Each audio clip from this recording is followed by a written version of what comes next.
people this question. Why do you want to do this? Why do you decide to pick this dress you wore today? Why did you decide to walk in here today? Because if you get a perfect answer to the question you ask yourself, you will be able to bring out something good out of the day. You know, this is the normal thing. When you wake up, you say your morning prayers, you meditate, that's your devotion and all. Then you set your day. Setting your day will be, what do I need to do today? Maybe you have an assignment you didn't finish yesterday that you carried over to today. Then you start setting. What do I need? What do I need? This is what do I need, and all the plans. Are you asking yourself, why am I awake today? So, why am I getting married? Are things you need to know. Now, when we talk about preparation for marriage, you know I said that marriage is beautiful with the right partner. And what makes a partner right is when the preparation of the both sides are the same. Because we've seen people that the wife is 100% okay. Like, when you want to talk about things that, no, this is 1,000 wife material. This woman is it. And then mixed with another person. And it's like, what's happening? Why did God allow this union? And then you'll be like, why this kind of mistake? Because this is it. If you have 5 eggs, and then they are very good, and you decide to fry the eggs together, and then peradventure one is bad, the 4 is not going to change that one. All of them become spoiled.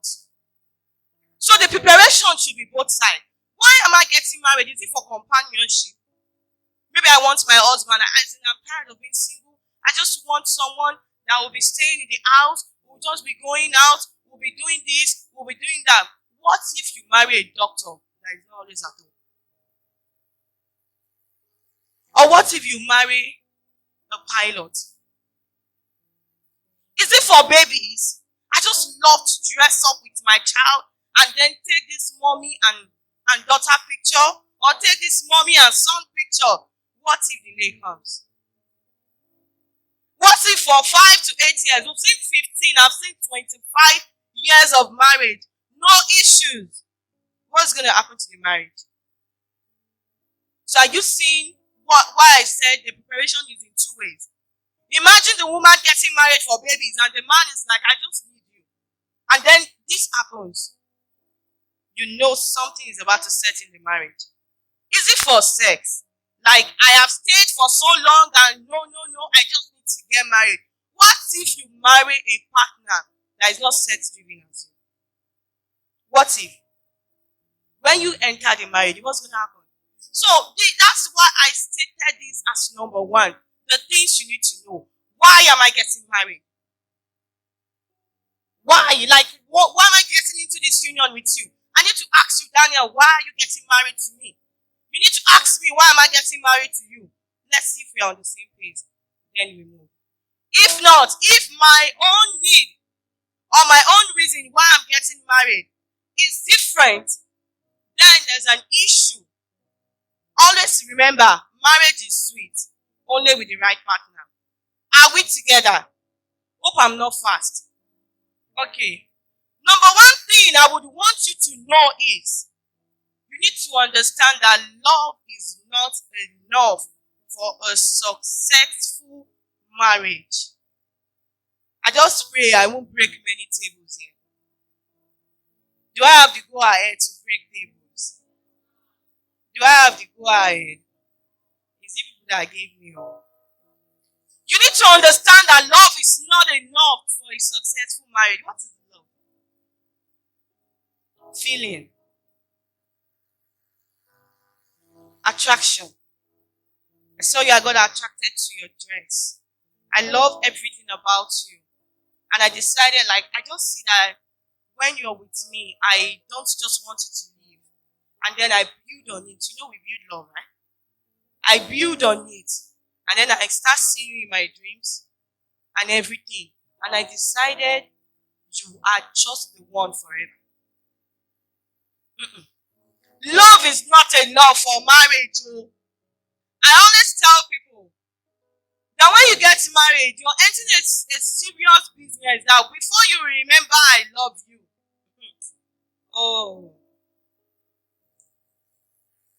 try my possible best to make it like a thing me and my husband do after every call. Love you too. Then good night, love you too. But it's not all the time that works because of the kind of person we both are. I'm still going to touch that in another lesson. Then I would say the time that we really could say love you would be maybe after sex. Love you too. So if truly I actually build on love as a marriage, it shows that I've entered a wrong boat. Love is not enough for a successful marriage. It needs commitment. It needs trust. It needs patience. And all these are things you should know. That above this feeling, it is you being ready to give this for that marriage to be ready. You know, there's so many things we can say about ourselves. And it's like we just can say, if I give everybody a book, write about yourself. Nobody's going to, the highest you will write is I'm stubborn. Because as if I'm stubborn is one normal bad attitude. We are proud of it. I'm a very stubborn person. We are very proud of it. That is the only bad thing we are going to say about ourselves. The rest, we are going to keep it for the partner that God should help the person to know. And then pretend to be the other person. You not even knowing that you have patience is when you are being tested. It's when you've been pushed to the wall that you know that this is the limit I can go. You knowing that you can love genuinely is when the opportunity comes. You see people coming to ask this question. If your partner wants a kidney and this one wants a kidney, what will you do? Those are tests of love. It happened to some people. They are tests of love. So it is until when that situation comes that you can really know that this my love is genuine. So love is not enough for a good marriage. Like when you have this understanding, you will not keep that feeling aside. You will not check how far. Patience, day. Is there understanding of what I'm getting into? Is there this tolerance? Do I even trust this person enough? I've seen people in a relationship that they say they have feelings for this person, they love this person, but they do not trust their partner with someone else. And then it's like, I don't know where he is right now. I don't know where she is. People even have how to track the phones of their partner. It's like, well, we were in a relationship while in school with my husband because we started way back. He is this growing pastor. I think as at then, it was while we graduated 2015 that the vision became clearer of where he is going, of what he is to do. We got to ending of 2015, 2016 before we got the mandate to come to Akure. So you know when it comes to pastor, like man of God, in a student area, we always have Kula ministry. I don't know if president used to receive that here. There is always something called Kula ministry. And these ladies are just coming to show to you that, say, I'm better than who you are dating. Just try me. And for me, this is my rule for every Kula ministry. Bring it to eat together, wash your Kula and leave, take it away. There is no need for any argument. There was even one time, that was during exam. You know when it's exam period, nobody has money. Every student, like you've calculated your gari, your everything. After exam, you pack your load and you go and refill and come back. She cooked rice and used like 6 meats. And I looked at it, I was like, what? I was like, this girl has money, oh. And we ate. For coolers that I do not meet when I come to his house. Who was this cooler? Who brought this bedsheet? Because it's this kind of person that people are in his house. Even till now. I'll say while we're staying in the house, will be like 2 weeks or a week that we stayed alone. Just me and him. Ever since we've been dating till now, it has always been with people.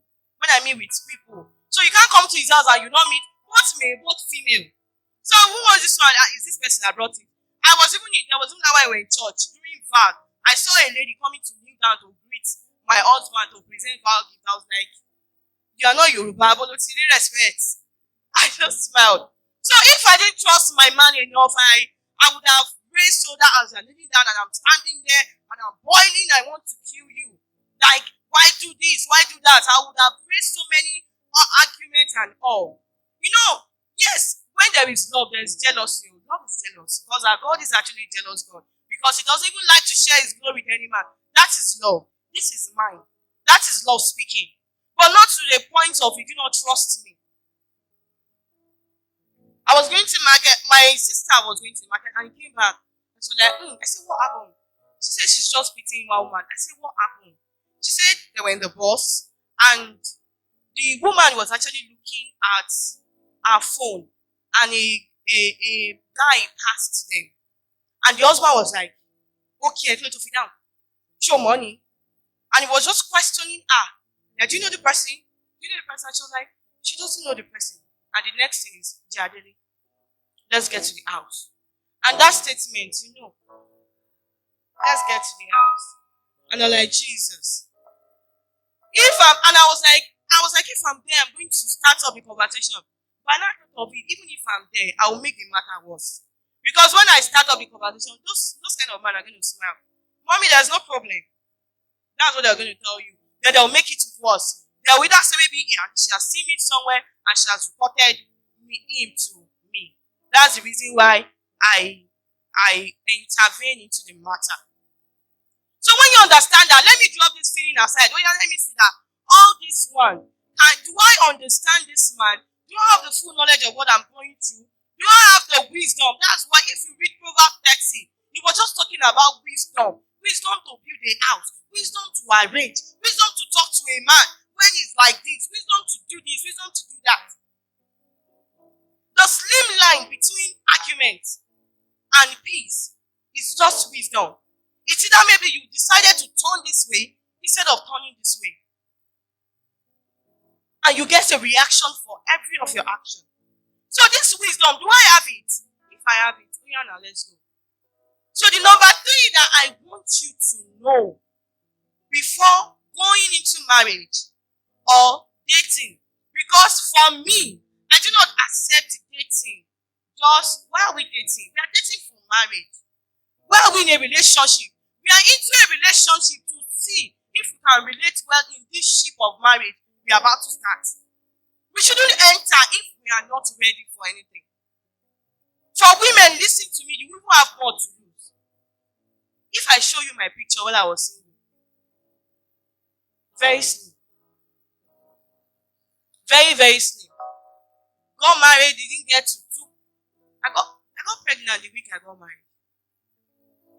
And I started increasing. So imagine the change, as in, it took me time to like this body back. That one is another topic of another day. Women understand the kind of things we go through, seeing the changes in our body. And then I go through all this problem with a wrong man. You have the rights, like everything is in your hand. That's why Proverbs 30 gave you the guidelines, because you are the one choosing. Nobody is forcing you to get married. I don't even like that force of a thing. It's my marriage. You don't even force me. So if Mr. A, Mr. B comes to ask you out, it is for you to choose who is ready for this sacrifice. Who is ready for this journey. So number 3 that I want you to know is marriage is an assignment.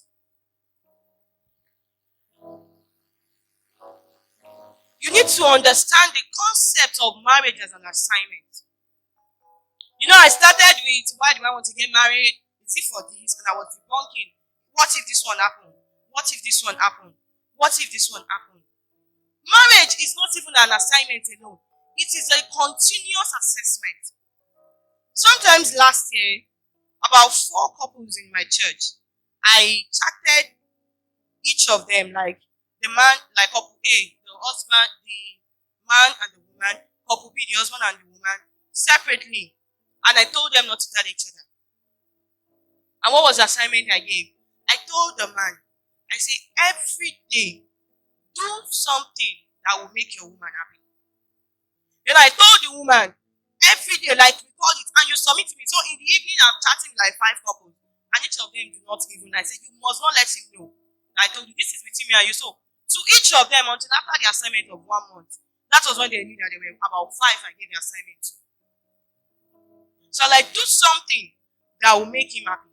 Do something. And the truth is, that is what I do every day for the past 4 years that I've been married to my husband. I'll just look like, what's so special about today? Then I'll think about what will make him happy personally. Because I'm on an assignment. I'm on an assignment in his life, and he's on assignment in my life. You need to understand marriage as an assignment. And it is not just for you alone. It is for the fruits you're going to bear. It is for the people all around you. It doesn't mean if you are not a minister or you are just the normal Christian that just come to church.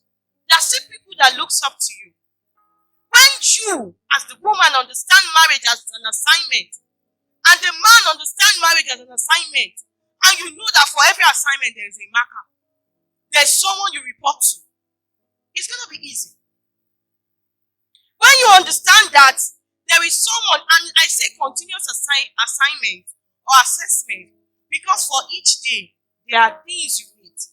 You know, there's no how you know let me say, okay, if my best subject is English, there is no how I'm good in English and I'm diverse in English. There are times I'm going to meet questions that we have to tackle. When you see marriage as an assignment, you'll be like, wow, this game, how do I solve this? And when you're done, you're like, wow, another badge has been put on my shoulder. This is actually the surest key of solving misunderstanding. I will always say this over and over again, that since me and my husband, from dating down to marriage, we have never slept a day with misunderstanding. I mean, 12 o'clock, we pass, that we are fighting. And I'm saying this as a confession, as a testimony, so that God will help me, because it's not easy. Oh, it's not easy. So that God will help me, because I have this understanding while I'm young, that anything I'm going through, I will have a time to hold the mic and use it as a testimony. So I try my possible best to play the good part in it.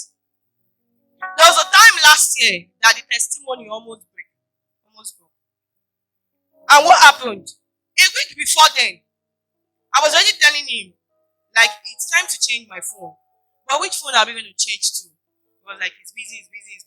Then he even went to church to pray. And when he got to church, like, he's in church already. Because every weekend he's not in the house. Like now, he's in church. So Sunday before we go back home together, I was like, have you browsed the phone for me?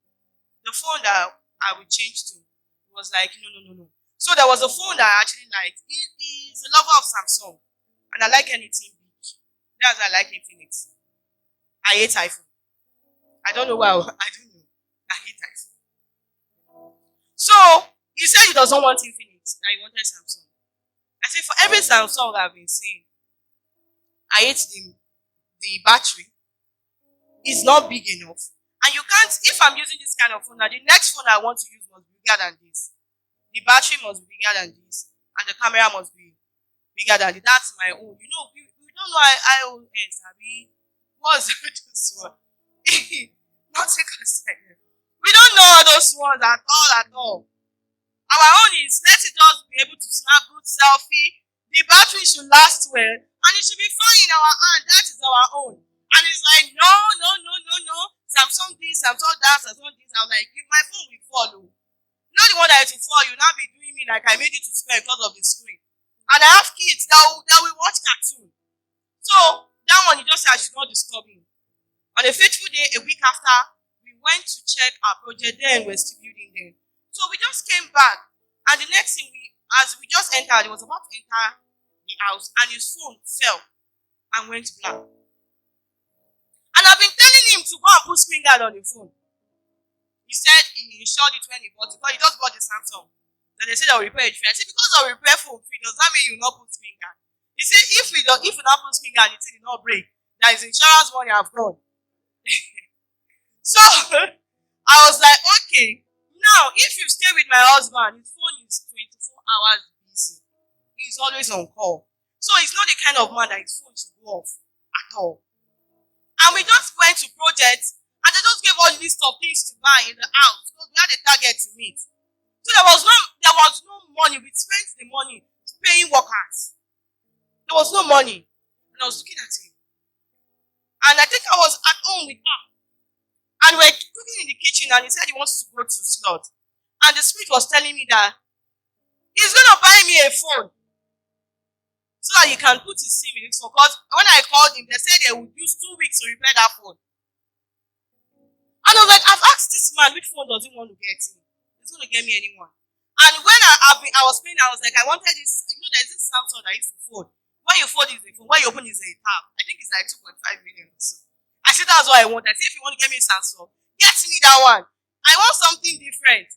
And I know I cannot buy it now. So when I said I wanted a tab, he just went with the pastors that were with him and they were looking for tab. And if you know, tab does not have brain if you don't spend money on tab. Like it's either the camera is worse or it's one thing is just work about it. And I was telling her that this man is going to buy me anyhow phone. My spirit is telling me that he's buying me a phone. And it's not what me I would want. And the next thing just called.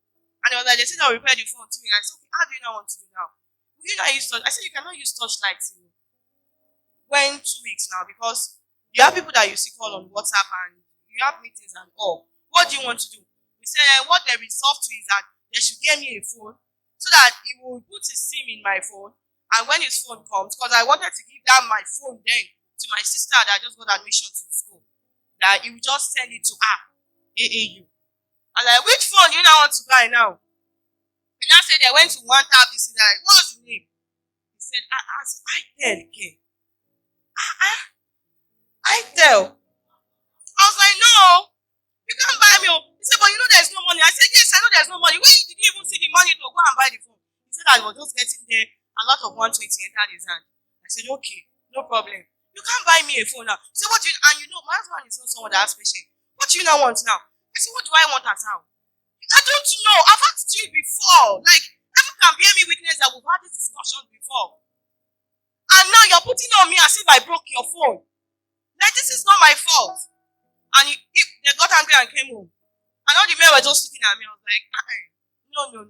You cannot buy me a phone because I don't like complaining. If my husband goes out and buys something on the road and say, I bought you this, it's fine. Even if they're cheating, I don't tell him. Because it's not going to do it again. That's like a secret. Either to the male or the female. You don't wash people down for what they buy for you.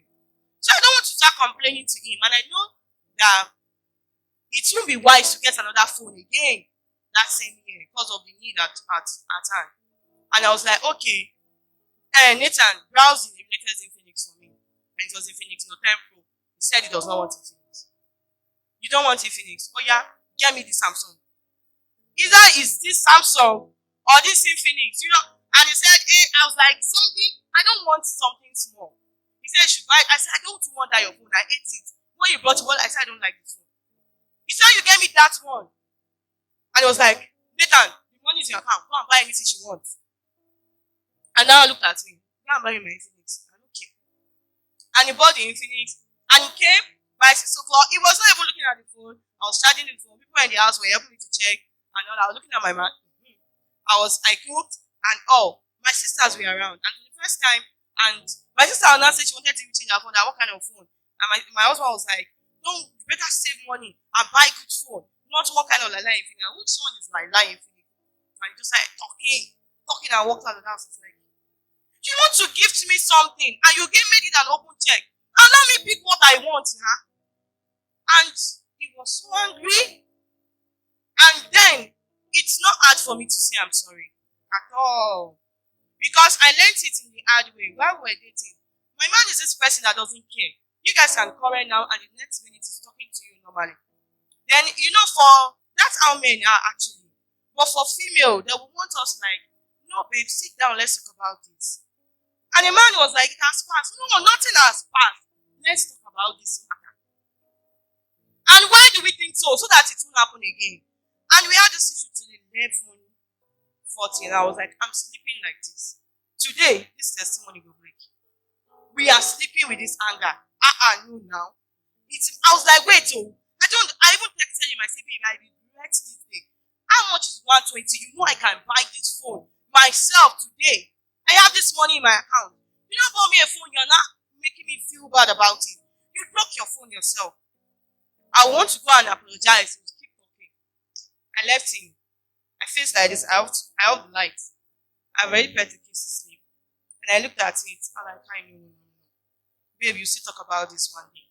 And I went over and I sat and he was still talking and I took the phone and I snapped him. I said, you're not cute again when you're angry. And he started laughing. And that's how we settled 10 minutes to 12. And the next day, and the spirit was like, you passed yesterday's assignment. I said, I've forgotten that everything is an assignment. That was actually a big task. And I passed. So when you have the understanding that marriage is an assignment, it's easy. When things are look like, normally this lady should understand this now, and she's not understanding, but you see it in the angle of an assignment. You're going to pass. It's hard. Sometimes it's like they are pressing cycle inside square. But when it enters, you'll be comfortable, and then the square will expand and everything will be okay. Now the next step is, you must understand the true meaning of I do. You must understand the true meaning of I do. During our marriage vows, I got married in Baptist 2018 in Lokoja, First Baptist Church. While we're doing our preparation for marriage, like you come on Thursday, you do the walk me through this altar and all like that. Then you bring your wedding gown, they'll check it and all. They gave us like 6 pages, I mean 7 pages of vow. The English was strong. And we were reading it, and when we go back home, I was like, your church mean business? And I said, yes now. You're entering a serious business. And then on the day as we're reading, we flip to the next page, flip to the next page. Do you accept this? I do. I do. Do you even understand that? I always tell women, you know, me growing up, like the day they give birth to blessing, oh, congratulations, you have a child. The day they gave birth to Symbol, they congratulated his parent also. There's an assignment for me, and there is an assignment for him. Our union together, the day we're saying that I do is, the assignment of blessing, Symbol, you are not covering it. The assignment of Symbol, blessing, you are not covering it. I don't know if you've heard the testimony of our mommy Funke Adebowale. Sure, like there was a day God told her that he's going to kill her. Because he said, you are not allowing my son to work for me. So, that vows you are reading that day, it's more than those words. It's the partner you're about to get married to. Does he understand what you're about to enter? I do means I am ready to work with both of you. That we are ready to work together, to achieve together. We are ready to lay aside everything to make sure that the journey is perfect for each other. So when one partner have this understanding of me saying I do, it's a problem. I do means I am ready to enter into the room of marriage that has no doors, no window, but I have every material needed to build a castle inside that same room. Like I am ready to understand, I'm understanding the fact that this journey I'm starting today, no turning back. Despite the differences I'm meeting inside, I decided to choose me as a woman. And you chose me when you saw me. So we coming to in front of people and the congregation are clapping and they are calling us Mr. and Mrs. Ade Symbol. It means we are ready to make that Mr. and Mrs. Ade Symbol till death do us part. You know, when you have this understanding of I do, you don't even see anything mattering anymore. Like nothing else matters. It's just how to make it easy in front of, like with your partner. How to make life easy, how to enjoy, how to get the best out of it. So, when you are saying, am I ready for marriage?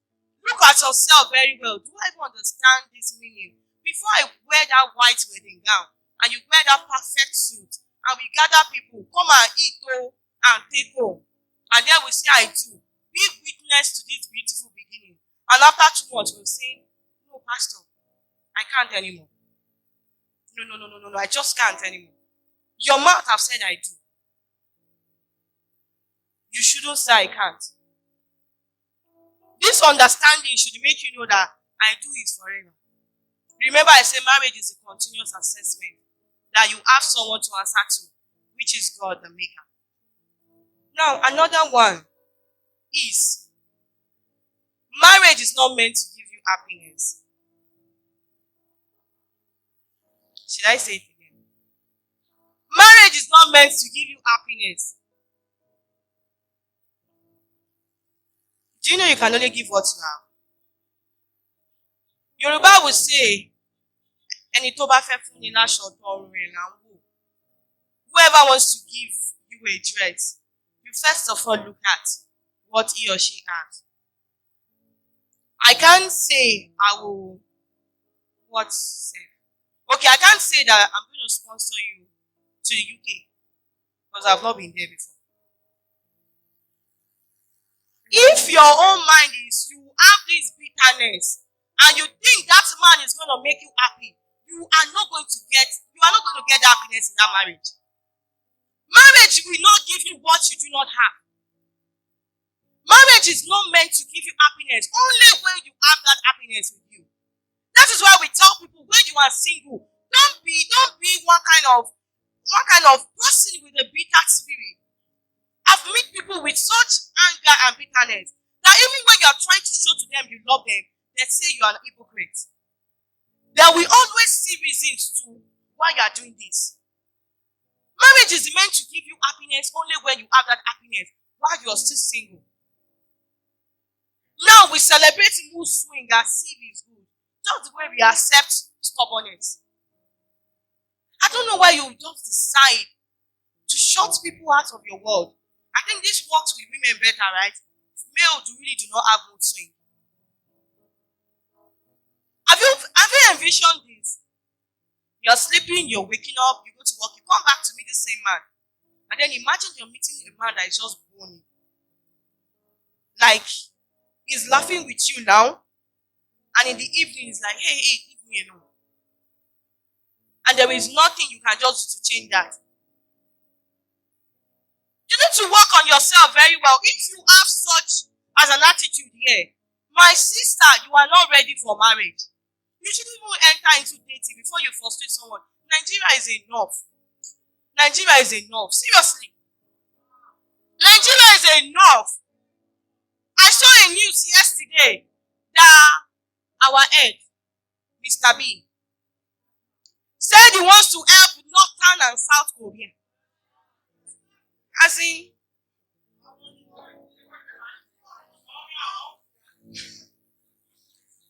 for insecurity. I laughed. And I was like, this must be a joke. Korean church should even laugh at us. So imagine me waking up. We don't follow news in our house. My parents came and they were like, hey, God news. And she was like, if we follow news, we will not follow God. Because it will just give you reasons why God is not just good and God is good. People are having different testimonies, and I'm sure the people that even have these testimonies do not follow news. Unlike those people that sit with newspaper and everything, they are the ones that are having this bitterness. So imagine how Nigeria has frustrated us all. Then your relationship is not frustrating you. The worst will not be marriage. Imagine you having an hectic day at work. You now come and meet a wife that is just boning. Babe, what's wrong with you? Nothing. What's wrong with you? Nothing. You will now ask again. They scatter it. Is it every time everybody must laugh? Is it every time everybody must be smiling? Just leave me alone. Can't someone think? Can't someone have your time? You are married, you're telling me you have your time on what? Like you have your privacy in marriage. That's why I asked us to read Genesis 2:25. They were naked and they were not ashamed. So, you're telling me now that I have this bitterness spirit and I want to enter a marriage so that man can make me happy. You know for sure that you're going to frustrate the Son of Man. There is nothing he does. You know, there is, I was saying in January, I was like, the watchword God gave to me this year is be intentional. And whenever I see that word, it's as if I've not heard it before. Be intentional. And I was just seeing different Bible verses where God was so intentional about what He's doing. Do you know you can just choose to be happy even when the situations around you is like this baby should just be crying. And that is even what the devil wants. Because everything actually starts in your mind. When you're even intentional about your happiness, everything starts coming in place. Because the devil will be like, I've tried to penetrate this lady. And I don't even know why she's happy. Like he's just looking for why you're happy and he's not seeing it. He loses that and just leave you. But when he sees that, when people profess faith, I'm healed, I'm old, I'm this, I'm that, it's not as if that stuff is not there. It's like in the presence of this sickness, I am still healed. Like sickness, I'm not seeing you. Who are you? And the sickness will be like, wait, I came to weigh you down and you're not seeing me. Why am I here? You know when someone is there with you and the person wants to frustrate you, and the person try, you're not giving in, the person walks away. That's what happens. So when someone is not ready to be happy, how do you want to make that person happy? Tell me. And then do you know that 98% of people that get divorced, they still love each other? Have you asked them? You see them saying, I love her, but we just can't stay together anymore. Because it's more than that. So please, while you're single, or you are dating and this point actually cough your leg, please go and look for what will make you happy. A lady was sick in her church last year, and to the point of death. Then immediately she got healed, her father died. And then we had a program, Destiny Basket. Like you pick a prophecy. And then the prophecy was be happy. Everything is settled. And she came for testimony. She was like, entering this year, I didn't see reasons why I should be happy. But I decided in my heart that no matter what happened, I'll be happy. See, this prophecy is actually a prophecy confirmation of what I told myself. Just decide to be happy. It's not everything that you should just be like this. No. Life is just, I don't even know the word to use to explain life to you. Before you know, you're sleeping, you're going to another day, and then you just check. The clothes I used to wear anymore, last year don't size you anymore because you've left that level. And the happiness of that day that you couldn't get is gone now. They say the meat that you didn't eat when you were 8 years old and you think that will be sweet for 80, it's not going to work. If it's meant for 8 years, it's for 8 years. So, if you are not happy, if you do not have this happy spirit within you, and you enter into marriage, you just end up frustrating your partner. There is no amount of love your partner shows to you that you're going to see it as love anymore. You will just say that this person is being hypocrite about what they are doing. So, marriage is not going to give you happiness if you do not have this happiness yourself. Be happy. Be a cheerful person. Be lively. Life is not that hard. Don't get it too serious. There are times that you're meditating, but not when everybody is sitting down and you're telling me you're meditating. I'm not when everybody is laughing. And you're speaking in tongues and telling me that the Holy Spirit is talking to you.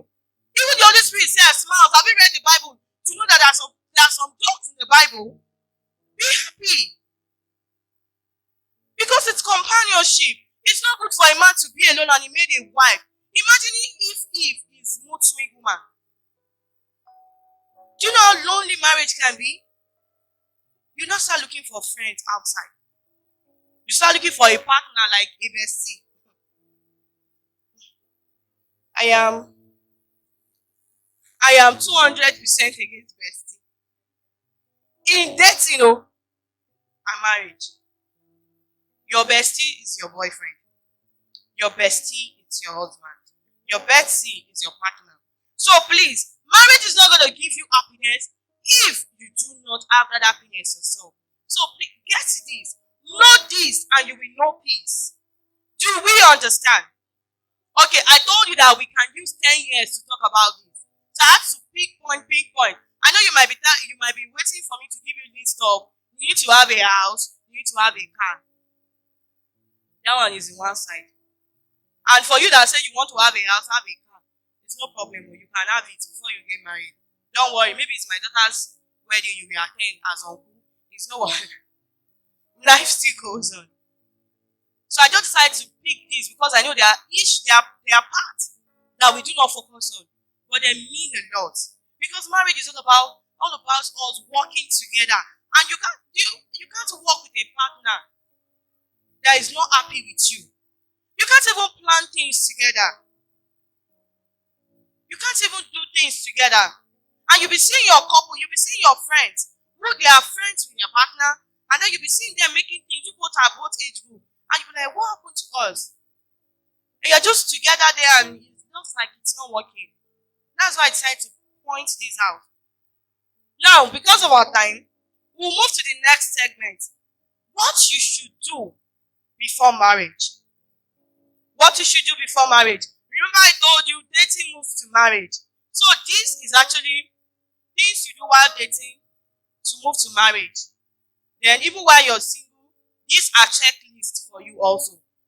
To know that you're ready to work something with that sister or that brother. Number one is choose well.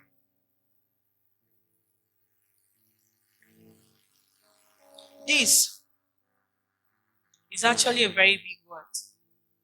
Because when you choose wrong, there is no kind of principle you use that is going to work. The truth is, we find it hard to tell some people. There are some marriages that it's advisable that they divorce. Yes. If not, if you come back in a month's time, depending on what happens in your marriage, you are either finding one partner dead. That's how I'll tell people. I don't allow people. Nobody should choose for you. Nobody should choose for you. Nobody should choose for you. I'm saying this again. Nobody is staying in the house with you. Nobody is going to be there with you. The person choosing for you, say if the person is married, is staying with his or her partner. Choose well. There is no how you are 1,000 yard material and you are in the hand of a wrong tailor that a good style is going to come out. Destiny abortion is sure. It's sure. It's like making heaven is on slim line. Don't you know? Even the heavenly race is standing one leg. What will it look like when your partner is telling you you're not going to church, you're not praying, you're disturbing me? Imagine you being a pastor and your partner, as you enter church, you're seeing your partner coming to church and dragging your clothes and telling you, Daddy, you're not preaching today. Causing nuisance. You thought those people they started while in relationship. No. Nobody will see fire and enter. There was pretense somewhere. Choose well. We are all students here, right? And I know in your department, like if it might not be for all departments, but at least there was a time you had practical group assignments. And it is, okay, there are some assignment that is 4 people, 5 people. And there are some that is 1. Imagine when your other partner is not serious with school. What happens? You are doing everything, right? You are doing all alone. And what is the percentage that you're going to have in your course? Compared to another group that both partners are working. That's what happens in marriage when you don't choose one. When you have a partner that does not care about what's happening. I was telling my husband that before, when you see marriage proposal, you do, but now just looking like, hey God. Yes. Yes, now. Are you not seeing plenty marriage proposals? You are even seeing in clubs now. Or you think marriage proposal is for Christians alone? No, now. And why do we even want to even say be? Why do we even hammer or marrying a godly person? Why? Don't worry, I'll explain. Don't let me jump. If I start that one, I will not. So choose well. Marriage is an assignment. Choose a good partner. Choose a partner that you guys will work well. Partner that both of you will do things together. People like, wow, I love this couple. Yes, that is what God wants. It's not good for a man to be alone. He created a woman to do things together. Choose well. For ladies, you have the right. Like, the mantle is with you. You have to sit like this. While you're waiting in your waiting room, you have to just sit down. Mr. A, come, you assess. Like, are you just okay to manage this destiny? And you check with Mr. B. Are you okay to manage this destiny? And Mr. A, when you are going to meet that sister, are you okay to manage this destiny? You know, before I formed D, I knew D and I ordained D. It's not for ministers alone. Every of you have things that you need to do. You don't need to be a pastor that will hold a mic. Even just being this simple person that you are, you have some people that are looking up to you. Choose well. That is the only way whereby you can say marriage is sweet. Even if you enter at age 18 and you choose well, my sister, your testimony is going to be the same as mine. You enter at age 30 and you choose well, your testimony is going to be the same as mine. I will only describe marriage as a room that has just a door, no windows. You are there. Like, it's not as if there is heat and everything. You are not coming out. You are not just coming out. And the day you decided to come out and it's not death that brought you out, you're coming out with a scar. Especially for women. Not less deny, it's a men's word rather. Yes. There's a point too while I'm growing up that I have this understanding about scars. That's why if you should look at me very well, the scars that we have will be as a result of accidents. Because I don't like, then I think I got a scar when I got married. The door of the kitchen, that was the only reason I was like, we need to change this out. Because it pains me whenever I look at it. There is nothing you do on this earth. You can't clean scars. There is no how you just do it. Even with Jesus' blood washing it, your past is still your past. There are some that still keep haunting you. When you do not do this and you do it and the consequences come, and Jesus said, I've forgiven you, the consequences are still there. It doesn't go. Have you ever heard when someone come and say to me that Jesus aborted the baby for me? I said, except for her anyway. Apart from that, nobody. God is just going to make the whole story, and with the help of God, the baby is still there and just going to bring something good out of the baby. And then with your help of you being intentional about making it again, you stand and you walk well. So please choose well. Another point is hear God for yourself. Another thing you need to do before entering a relationship, hear God for yourself. That's just the way you can choose well. We all say, our Father who art in heaven, hallowed be thy name, thy kingdom come. I have a Father that will never ever fail me. I have a Father who never. We all call God our Father. Then how does it sound to you that you do not hear your Father talk to you? Have you ever seen a child that doesn't hear the Father speak to them? That you need to tell someone to, please let me talk to Daddy. I need this. You know, there's a point in yes and now you're like, can't that child come and talk to me? Is that not a sign of disrespect? I just one day you are sending somebody to me? No. Hear God for yourself. Get a partner that hear God for themselves. Both the man and the woman. If not, you marry a prayer point. Yes. Have this relationship with the Father. I told you that God created marriage. He instituted marriage. He designed everything. He made it so beautiful.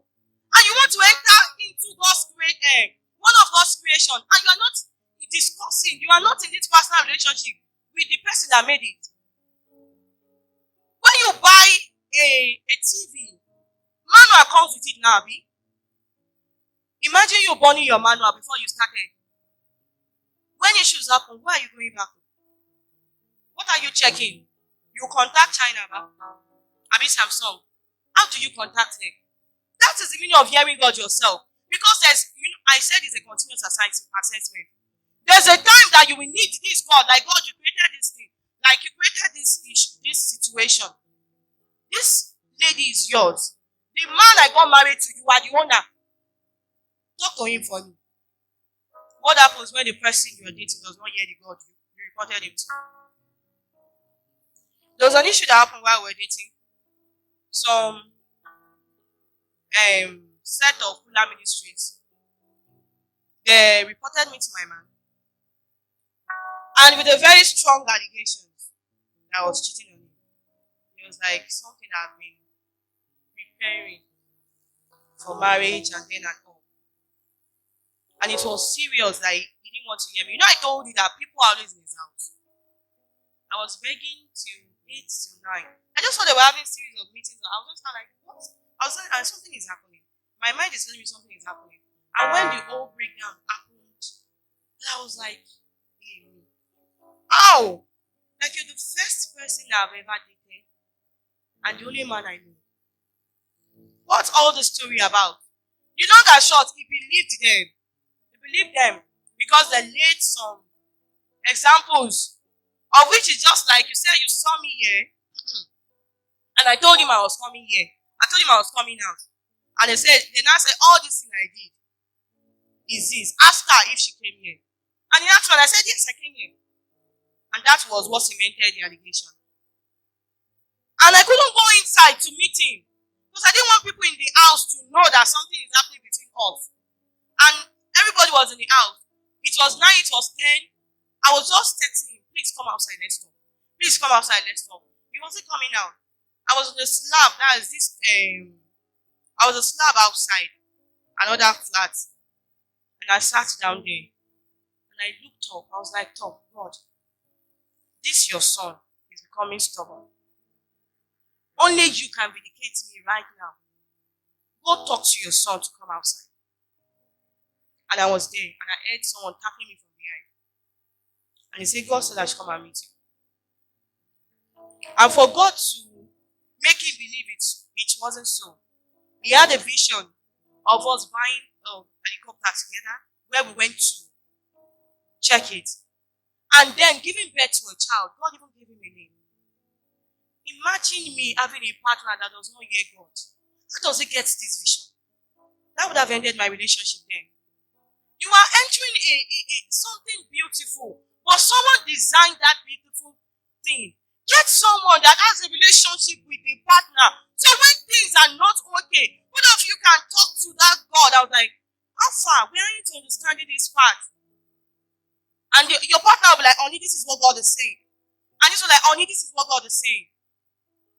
Get someone have a relationship with your father. That's what makes marriage easy. There are some issues of life that all you need is just for him to speak and you know what to do. Imagine Pastor Mildred having issues to giving birth. And God was telling her not to go to doctors, just study the scriptures. Who gets a child with studying the scriptures? God spoke to her husband, and they studied the scriptures for 8 years, and they have 2 children now. Get a partner that has a relationship with God. It doesn't fail. This point does not fail. Because marriage is a continuous assessment. We need to keep submitting. We'll keep submitting. We'll keep submitting the assignment. And when some assignments are asked for you, you go back to chapter, please explain this to me. I don't understand. So when you speak to your father yourself, and then you'll be able to know, you'll be able to have this connection back to back. And then you keep moving. It's just like you recharging yourself back. When it's like this, you could look back. Alpha was the same. Okay, let's go on. There are things my husband will want to do. I'll tell him, don't do this. This doesn't go with your calling. Though some pastors do this to get this, but it doesn't go with you. When we first bought our land at that water place at Adebowale Bridge, when we gathered the money, after gathering the money, and we bought the land, we called the first engineer because we bought water. That place is water. We called the first engineer, and he was telling us we're going to be using 1.2, I mean 3 3.6 to buy sand to fill the land. This one come, everybody like, hey, ọmọdé yóò mọ̀ pé omi ni wọ́n rà o, wọ́n cheat wọn o. Like negative comment. Me and my husband were frustrated. We know how much we did. Like we gathered to get this 1 point something. Where do we see money to build? And we were going. We stopped like place far from our house to tell you how frustrated we were. And we're trekking. And what we're thinking of is there was somebody that they said wanted to buy the land. Like 2 point something, I'll be 3 million. She will not go and contact these people and sell land to them. We will have to go and find that land elsewhere. Because we've not even started anywhere. See discouragement. And that night we slept and we woke up the same time. Like in the middle, like, I just had a dream. I was like, yes, I just had a dream. And the same dream he had was what I had. I was like, let's go. But that was a confirmation. Choosing well and getting a partner that knows God makes the journey easy. Another thing you need to do before getting married is there are some discussions you need to have between both of you while dating. Or when you meet, I'll tell the number one thing is when you meet someone that asks you out, ladies, please know the genotype. What's a genotype? With that one, we used to act very well. And then let me add to that first one. Hope we all agree with me that dating a Muslim is out of it. Please, or do I have someone that wants to change the story for me? That one is it's not something we should debate. It's not something we should argue about. That one is just something standing on its own. Because we are talking about father. We already have issues with this father. We already have issues with the medium self.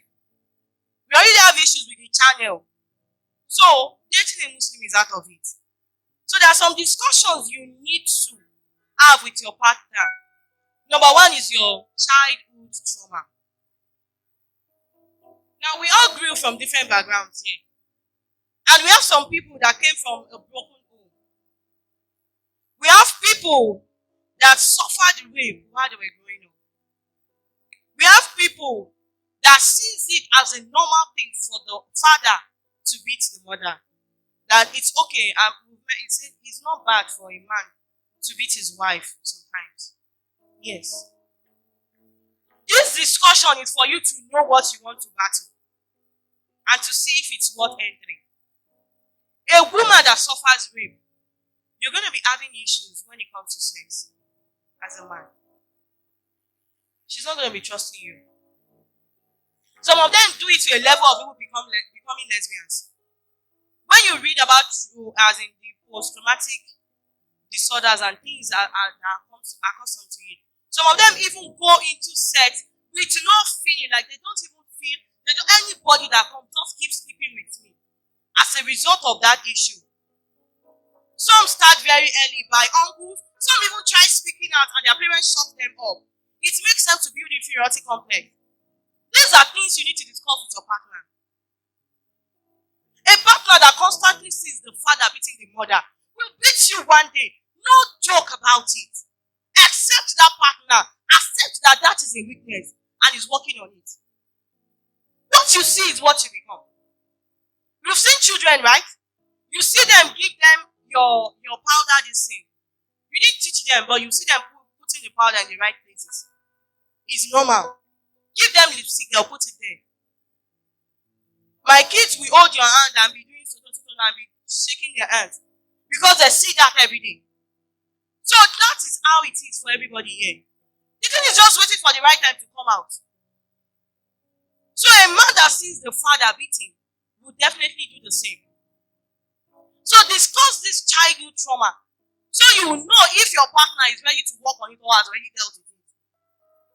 If you're in my church, you will hear when my husband talks about it very well.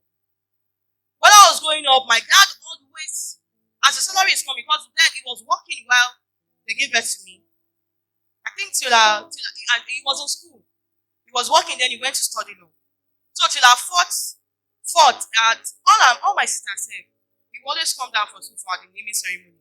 It was after with my our fourth that he graduated from this thing. Because then ASU strike and Zaria, because he studied in Zaria, was something else. And they actually gave birth to me before they got married. So, one thing will be, my dad, when his salary is coming, I told you he was working before he went, so they were still paying him. You write the check down and give to my mom. So every money was entering my mom's hand. So when he came and was still working, the money it was still my mom. If he wants to buy it, he gets it from my mother. That's why I grew up saying. When I got married, I wanted to sing. And there was a time that my dad was saying, I need that to Meko. My mom was like, Meko, and everybody knows that my dad don't go out. He goes out to drop us in school, to take us to church, picks my dad mom whenever he's not around, because he doesn't work in Lokoja. He travels weekly and sometimes he's with us. So when you're not accusing this man, like, the day I faced him, I was like, you know this woman does not go out. Because the money, she's the one bringing it out from him. We know so well that that salary is with it. Like everything, we always see the check. So I wanted that when I got married. I wanted all the money in my account. Yes, now. That's what I saw. I wanted all the money in my account. Until I knew that I fought my mom. I even told my dad that he should be hiding money for my life. Mama, don't be dropping everything. I'm embarrassed when you ask her that you want to barb your hair.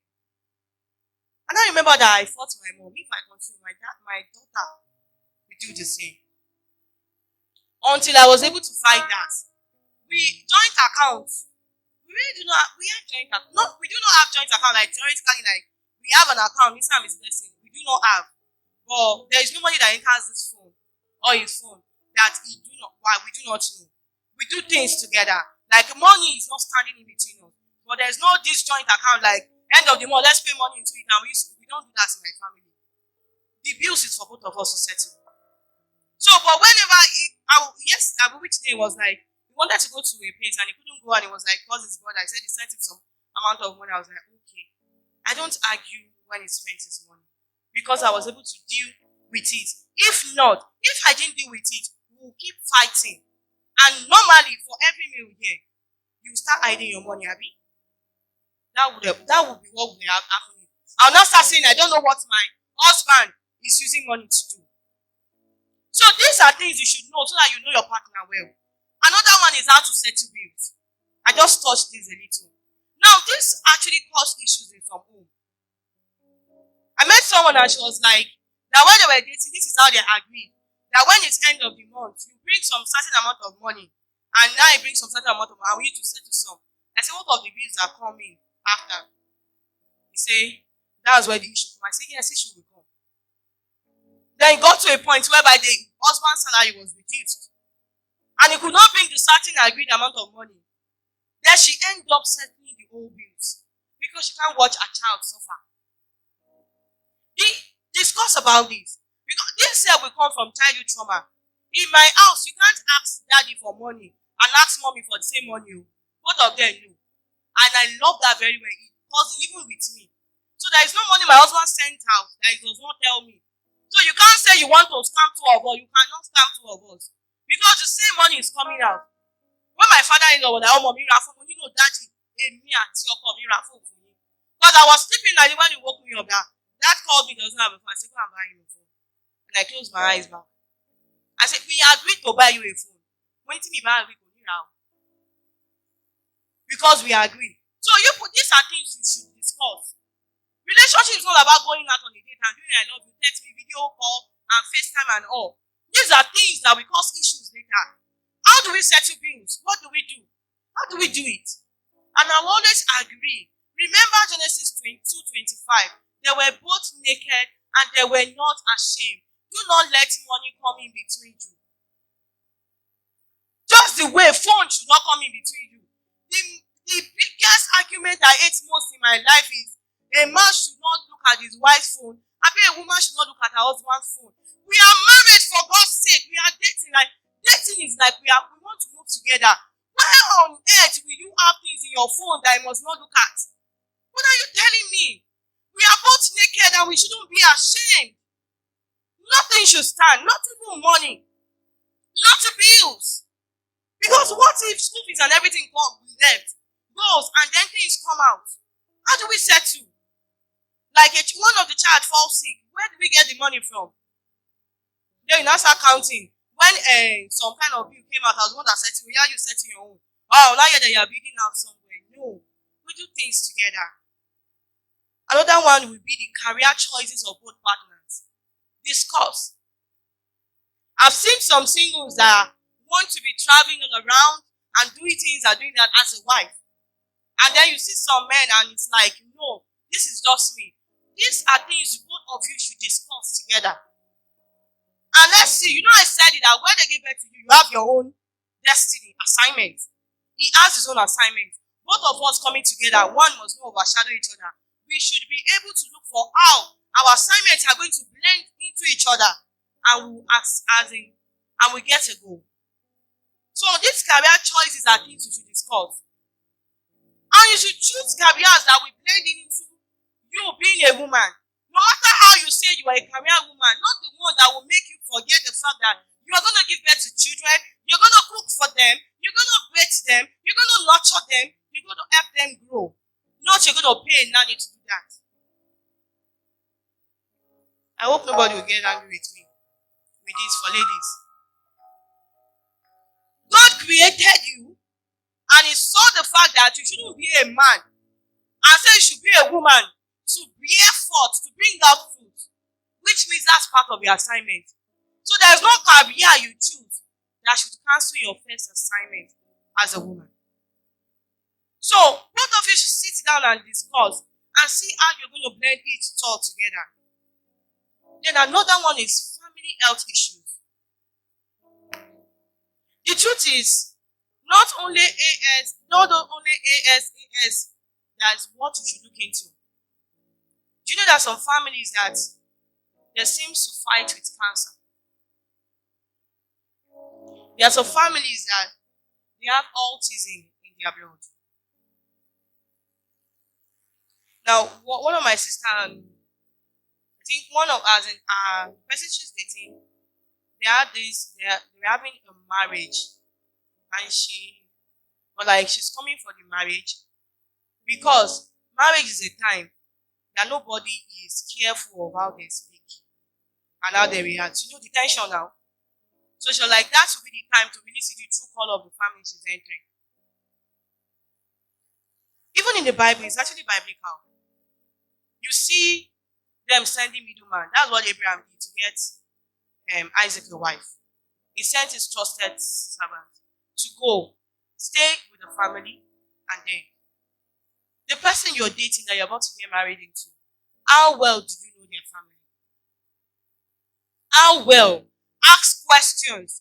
Check. Look. So you will not just be naive or you just be a novice when you enter and you say, I don't know how we got here. I don't know how things become this. How well?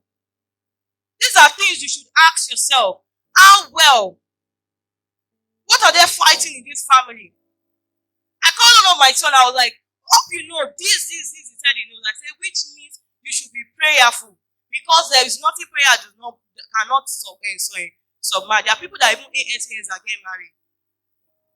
Yes, and they don't have SS children.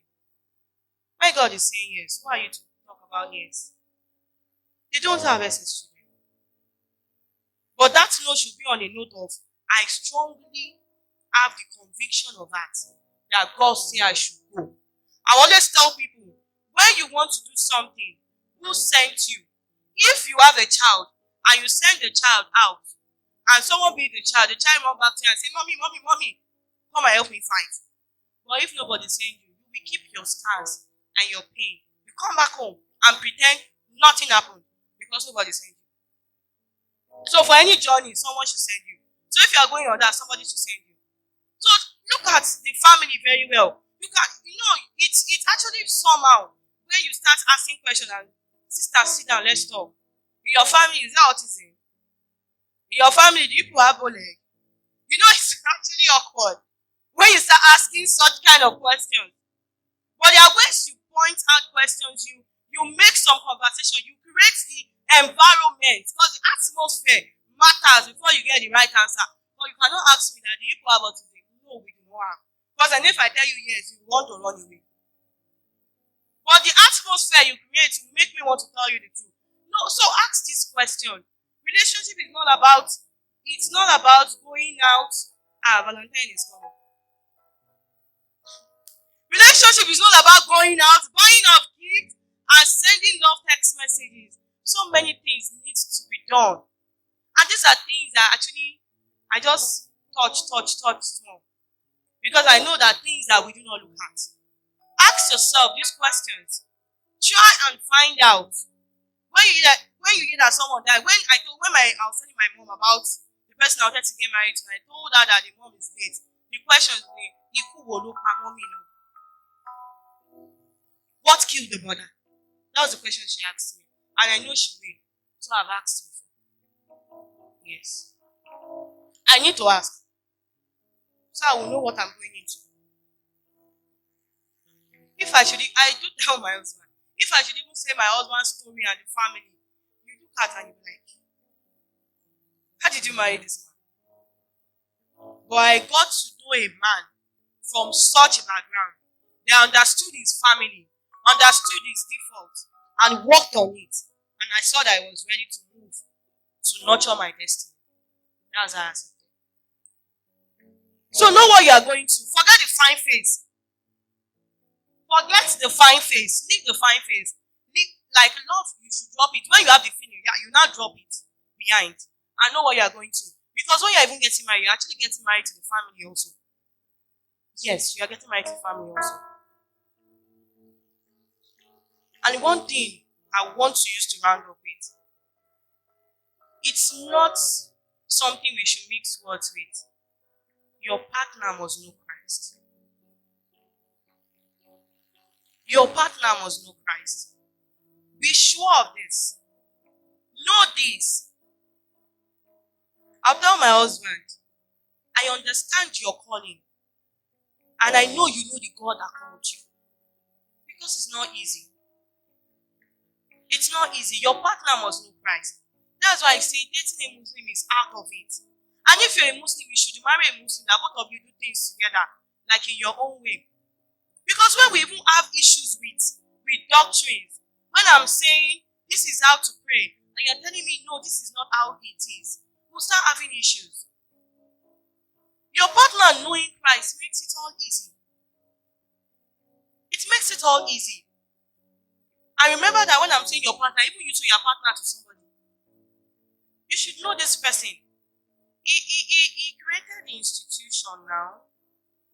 Why do you want to enter a house I built without asking me to give you the key? Why? I will give you the key and I will like, see, this is the bedroom, this is the parlor. When you want to run the shower, this is what you do.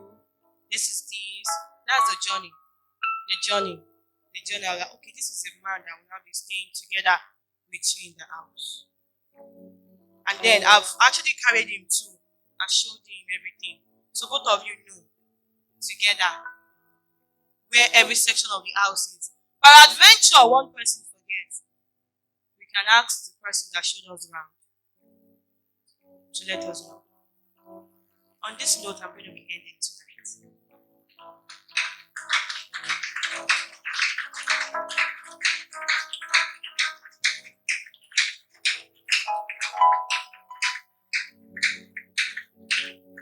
So, I don't know if there's any question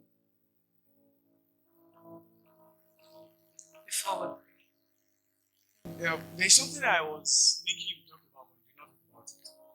Talking about age difference in a relationship. To the fact that, okay, probably maybe as a guy, maybe I'm 35 and I have a girlfriend that probably she's 29, the gap. Or maybe as someone that wants to date, you are maybe kind of you are 25 and the person you want to date is 27.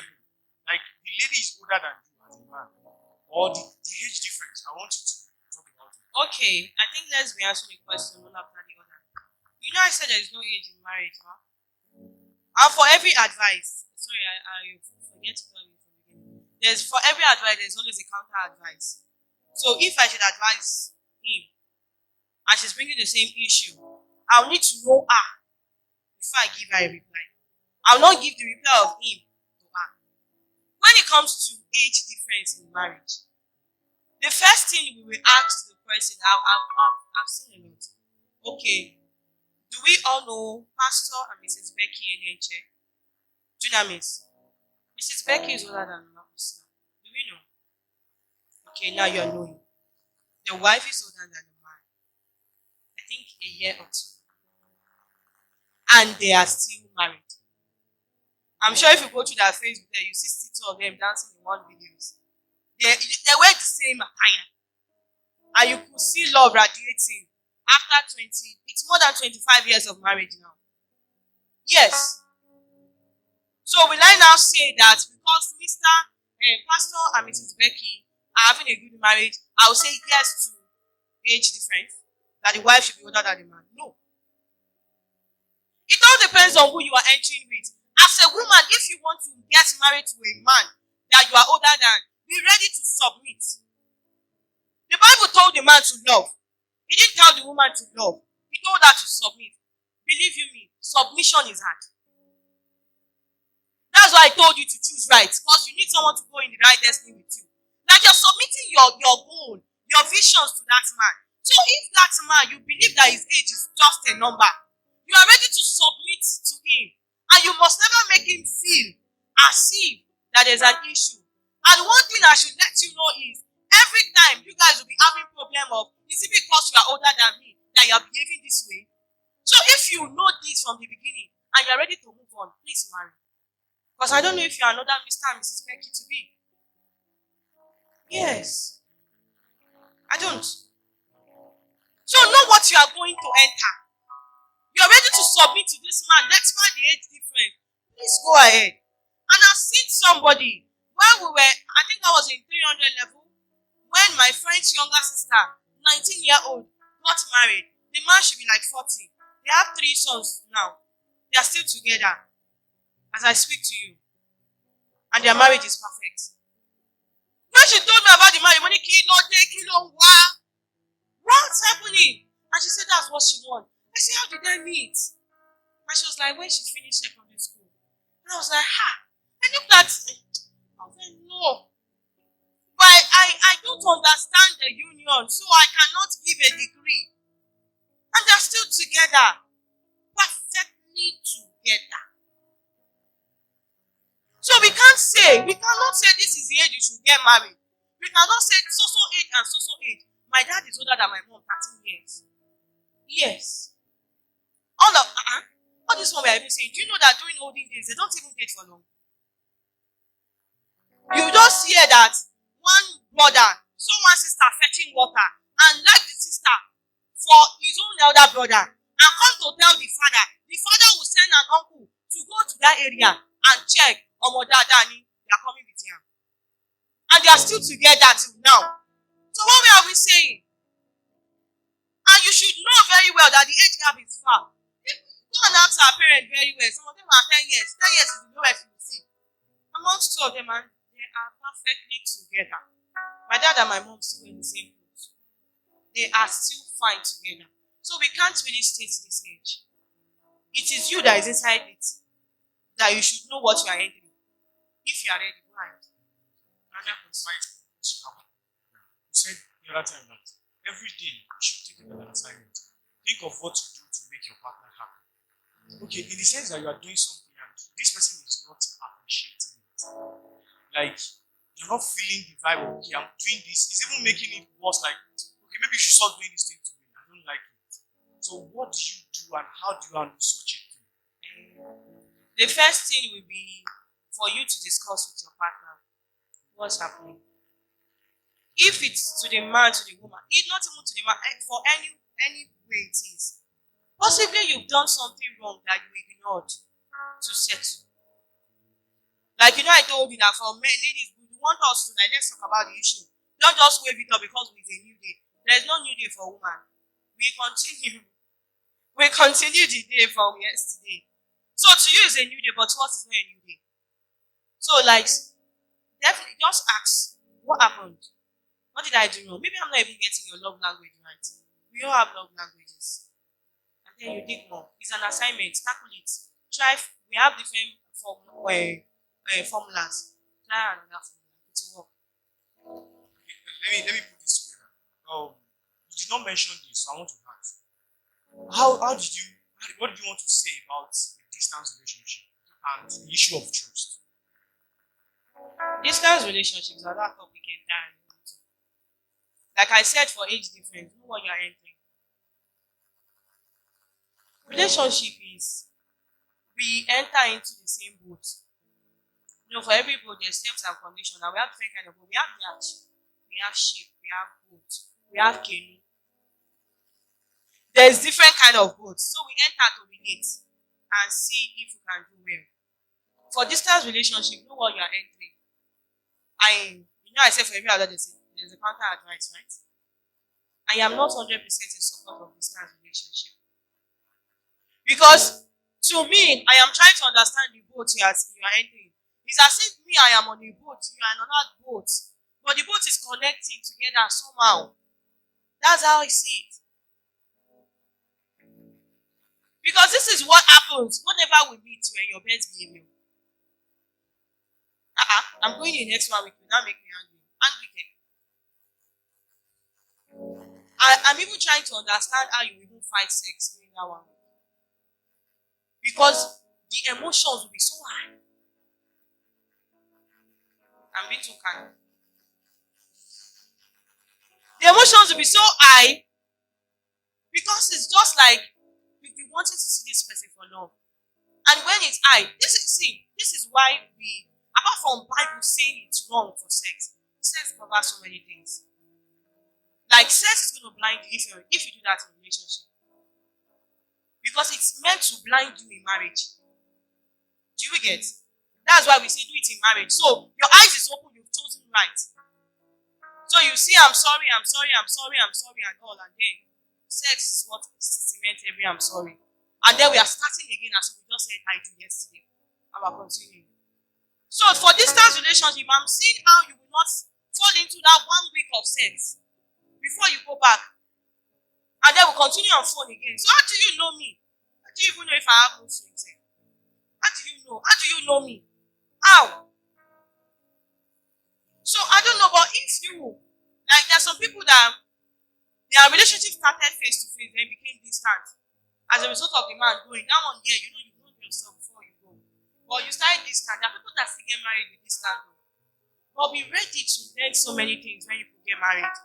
Know what you're entering, that this man I'm marrying, I do not know him. Know it. So be ready to learn. This woman, I do not know him. Be ready to learn. So those kind of people will come out and say, marriage will fail. Because they're just knowing. Do you understand? Okay. Another question. When you're talking about, you said, yes, this is so you said marriage is not meant to give you happiness. Okay, for someone that it's not like you always feel bad, it's not like you have mood swing, it's not like you're not happy, but you don't know how to start a talk with someone. And it's like when someone starts complaining that I think I'm the only one doing this, I don't like it. How did you deal with something like that? I was once that person. I was this kind of person that I always stay indoor. I was on my get inside. Then I lived a triangle life, church to school to church. I even wear my uniform. I was a close 5 to church rehearsals. I go to church Monday to Sunday till I left Lokoja to marriage. I got married immediately after my service. So I was like that. I don't relate to people. And I told you that my man, everybody was in his house, right? So the time that they even accused me that I don't like people around me. But I decided to work on myself because I wouldn't want people to say, that man of God is nice, but the wife. And left to me, someone has even seen me on the road before. I went to tell my mom that, tell this babe, your child to be smiling. So I saw her in the road, I thought she was fighting, but when I look around, I didn't see anybody with her. Because if I do not see reason to smile standing on the road in local hot sun, say, if I boom, you can't stand close to me. I didn't even know how to start up a conversation.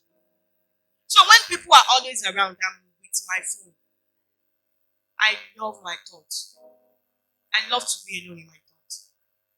But when I saw this was becoming a problem, I started working. I started with listening and practicing what to say in my mind. So I will put as a contribution. So maybe in 1 hour discussion, you might hear me talk twice. The next time I will increase it like this time around, blessing talk 3 times. So as this one is talking, I'll talk. From there, I started making sure that I'm conscious that I'm smiling because I am forever boning and I am frowning. I prefer pictures that I frown more. Till now, say, I have to smile. So I became conscious of it. I started working on it. So before walking down to my man, I first of all used to know what is the point of interest to the person. You see people that are dating, they don't know what's Arsenal, but their boyfriend is Arsenal, the Arsenal fan. Then what they need to do is go and Google. Who is this man? Who is the coach? Who is this one? What latest news today? So as you are going to a meeting, that is what you are conversing and starting to talk. All you need to do is to start. He will continue. There are people that their man are mad about cars. I told her, like, go and browse about cars. Just come and say, I don't know if JLK and DLA, I don't know the one that is actually put out. Before you stop landing, he's already talking and you guys are having conversation. Browse about it and come. Before you know it will become part of you. Young woman too, you know what she wants. You know what interests her. You know the fashion aspect. Just say it. Kick. They will continue. Before you know it become part of you, you know what to talk about. Okay, my last question. My last question. So you said we should ask questions.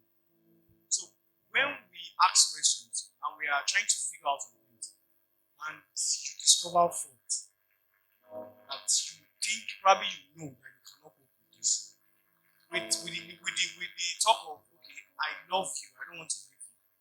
What did you advise? Marriage is a big issue. You do not marry out of pity. The reason why I asked you to ask questions is to know if you can continue. It's marriage now. It's relationship rather.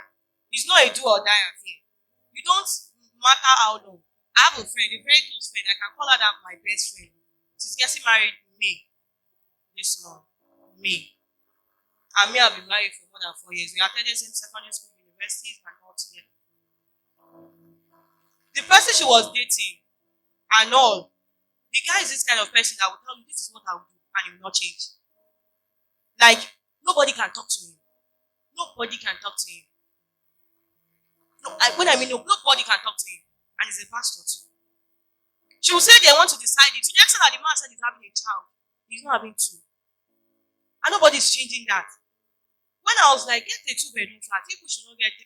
People should not stay with you from the beginning. I know what I face. You might not be able to manage it. You know I know you. She told the guy, I was like, no, you're not changing that.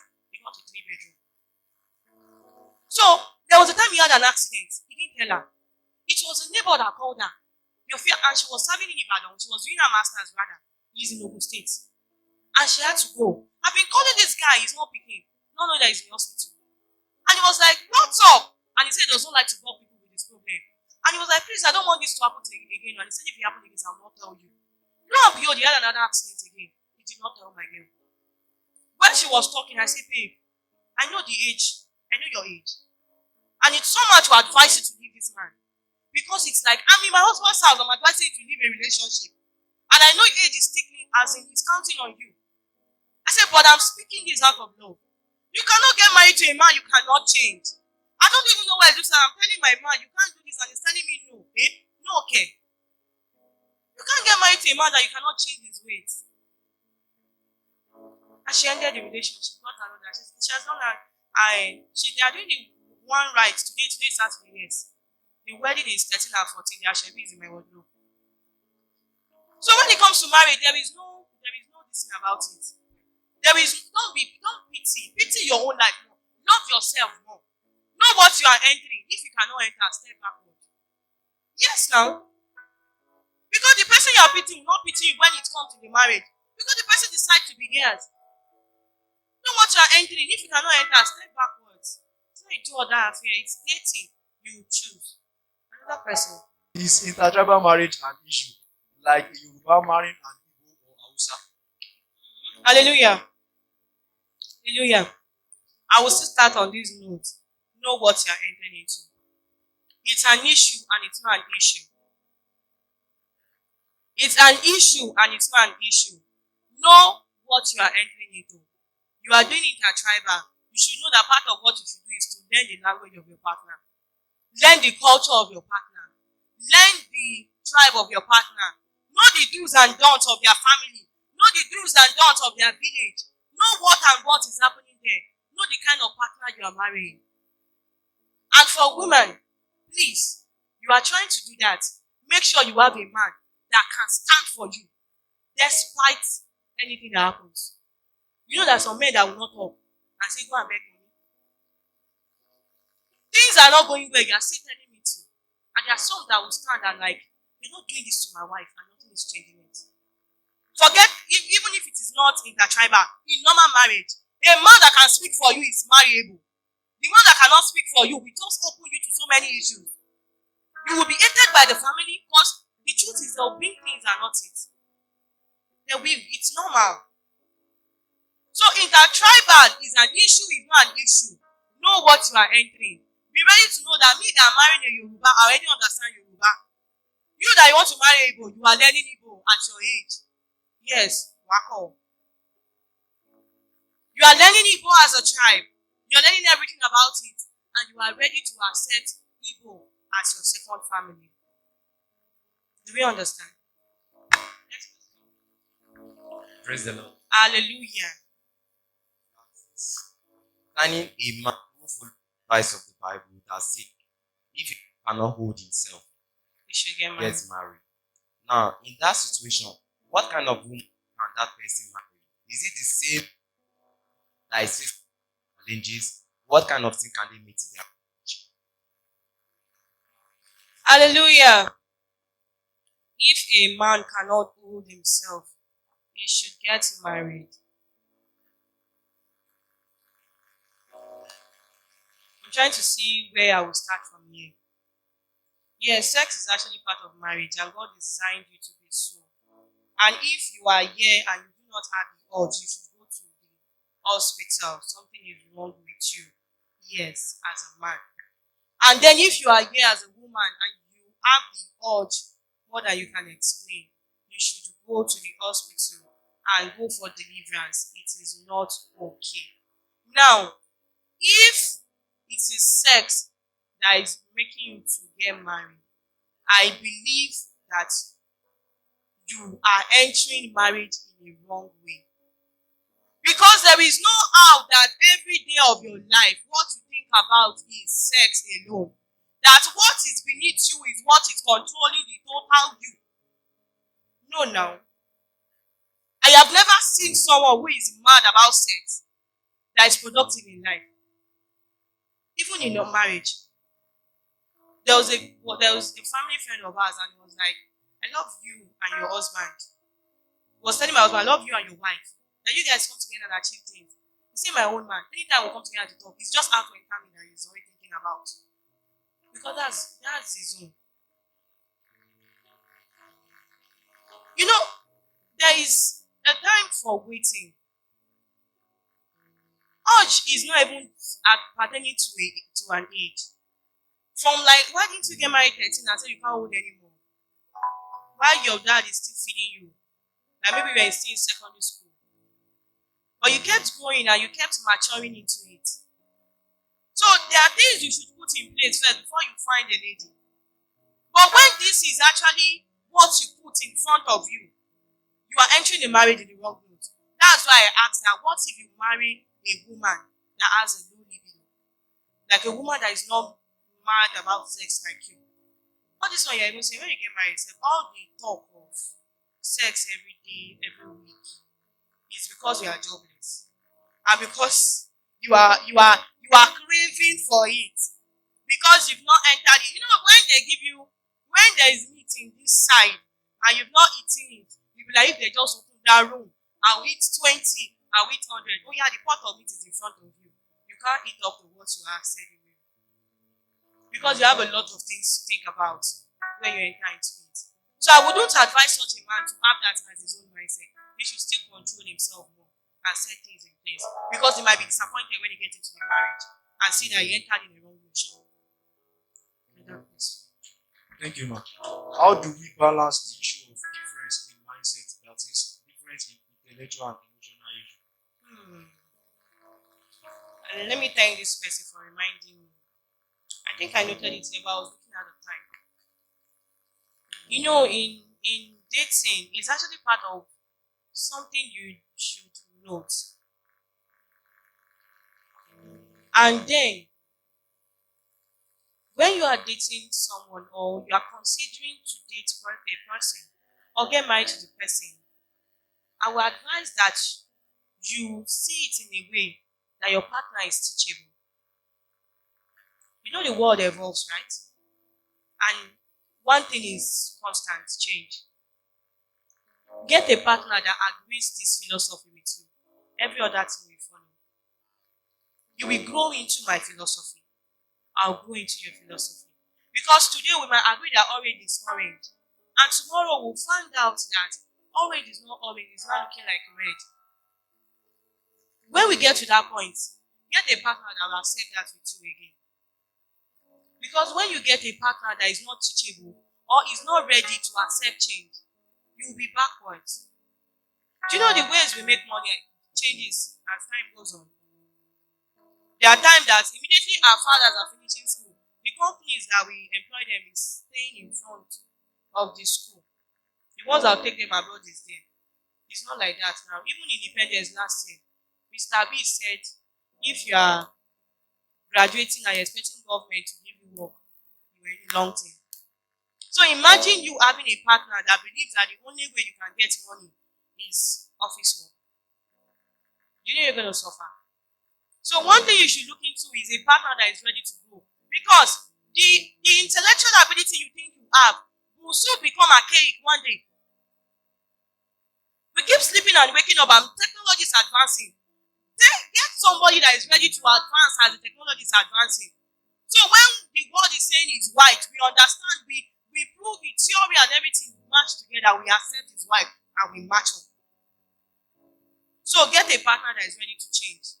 Is ready, that is teachable. So you teach the person your mentality. People have these issues and they think it's nothing. See, there are some principles in marriage. If you are finding it hard to blend and you see it in dating, and this person is not teachable, I will say you should withdraw, because this person will keep telling you, I'm sorry, and will keep hurting you over and over again. To get to a point, the person will stop telling you, I'm sorry, do your worst.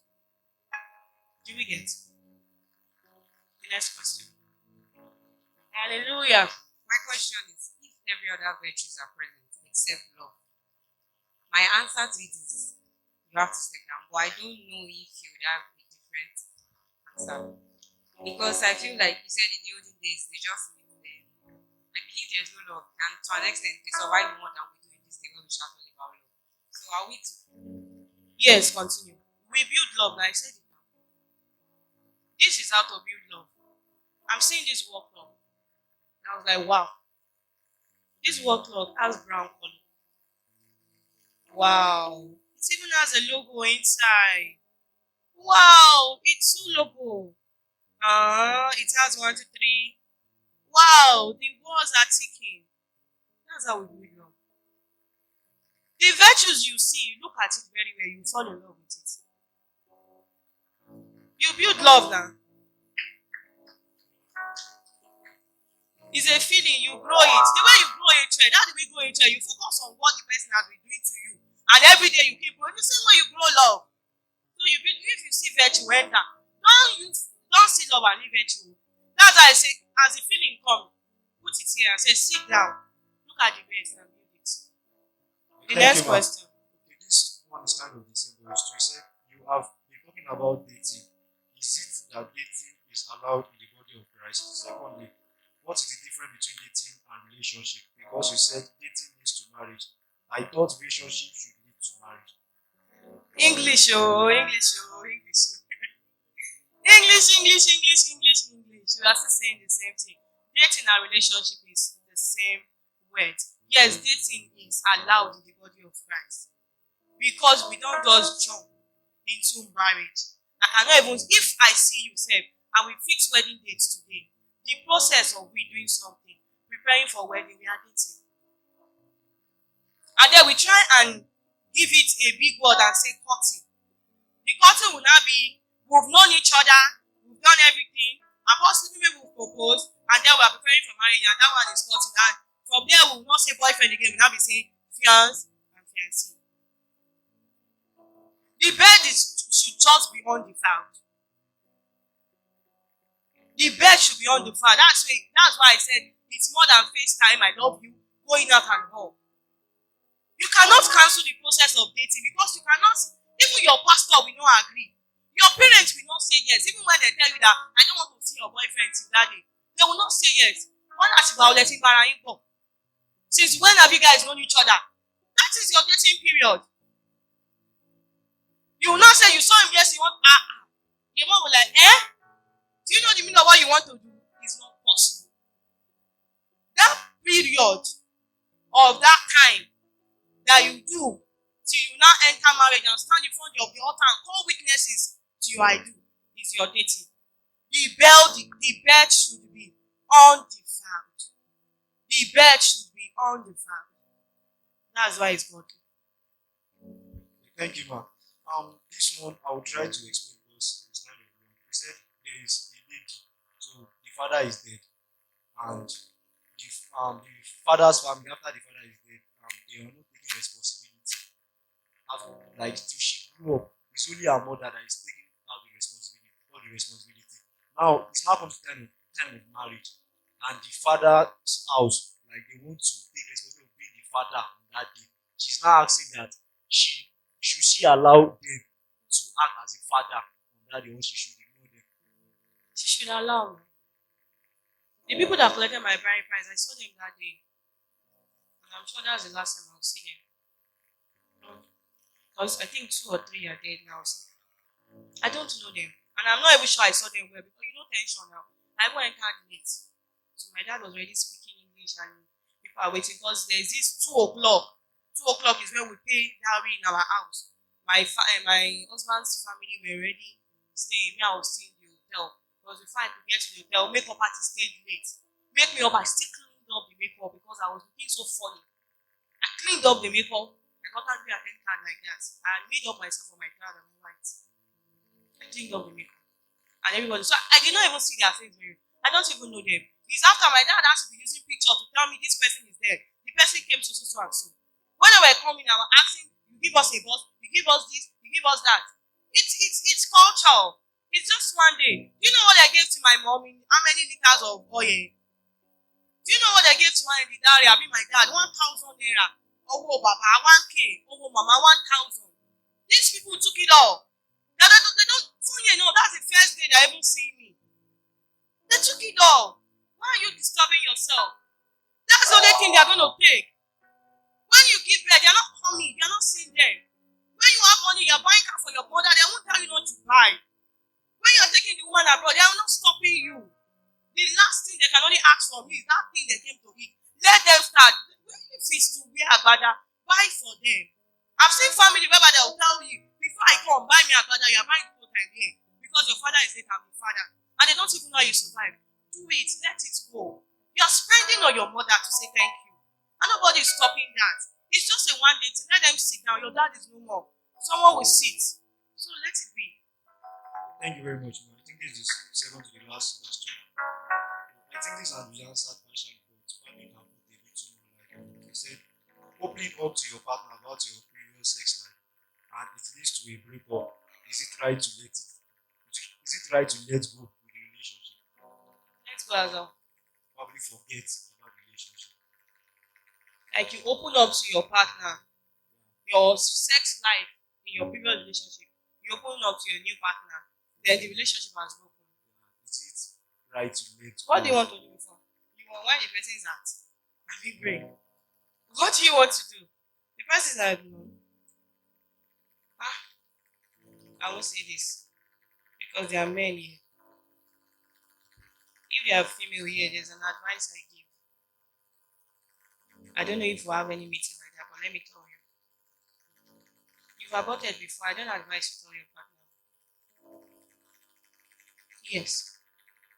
In the sense that you don't even know the person you're dating. Okay, let's say maybe you've known the kind of person you're dating and you guys are about to get married. There are some parts you don't dig out. Because there are words that anger will bring, and then he will talk, you think that's what he's talking about. And then you get angry and you will decide to hurt him. And it's like he's reminding you the past Jesus has forgiven you about.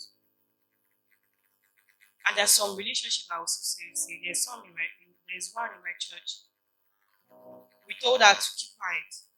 After a while, we're like, okay, speak. Jesus being in someone's life. Do you know that some weaknesses that are still there? There are some informations that your partner should not hear. With Jesus, the person might find it hard to let it go. He might use it to hurt you. And when people insult you with your past, it hurts. I've seen people and like, I can't just believe they could do this. And you know when it's anger, there's people that cannot just read you their tongue. They're just talking. They're not looking for words to make you. And when they are saying that, you are trying to ignore. They're looking for words to get you angry. They're just saying it. Okay, what if you now get married and you have issues with giving birth? You say, I don't even know. You told me it's once. Maybe you've even aborted more than 10 times. What do you do? And it's once. So that is our last story about it. That's why I say I wish it's women you don't have explained better. That's actually another tip for another day. So you've opened up your heart already. So, know yourself well, say before you open up in a relationship. Because now the person have gone, you go and withdraw the information back. No, now, and if some are not mature, they'll start telling people, and that might be your past that you don't even want to remember. You just learn how to live with it. Thank you very much, man. The last question is, which of this is right? Love who you marry. Love who you marry. Marry who you love. The two is right. Because the fact that I said you should keep love aside and look at other qualities does not mean love should not be there. How will I be looking at my man and I'm not just feeling him. No. I'm looking at you're looking at your wife and they're not just smooth. You know there's a level whereby this is go, because I'm wearing a gown. If I wear something fitted, I still have a protruded tummy as a result of baby and all. So flat tummy has gone. Imagine if the flat tummy was not made him to love me and then he married me, it would have been an issue. You love who you marry. And love grows. How does it grow? Focus on that good aspect. Keep focusing because you will see others. And you marry who you love. Love is part of credentials for marriage. I am not saying you should keep it aside, and forget it. You pull it along when you see other qualities. Because it's love that keeps you going. I said marriage requires patience, Abby. Love is patient. Love is kind. Love does not focus on excuses. Go and read 1 Corinthians 13 again now. You understand love is telling you this is marriage. So you love who you marry. So in case it's likeness, grow it into love. And marry who you love too. That has other qualities with it. Is that all? Yes, ma'am. Thank you very much. Okay, I would want us to stand up and just take a prayer point. This I would want you to do every time. Because I told you that when you miss it, in choosing right, getting to that goal as a Christian, everyone is wrong. It's like on the same line. I want you to tell God, Father, I will choose well. I want you to be intentional about this prayer. May I, blessing, call your name, not marry wrong. I am living in Christ. I will not marry a dead body. Father, may I not choose wrong. Be intentional about this prayer and live in it daily. Father, may I not marry wrong. Call your name and say, I will choose well. I will choose well. Help me. Lead me. He said you will hear in your back telling you the way you should go.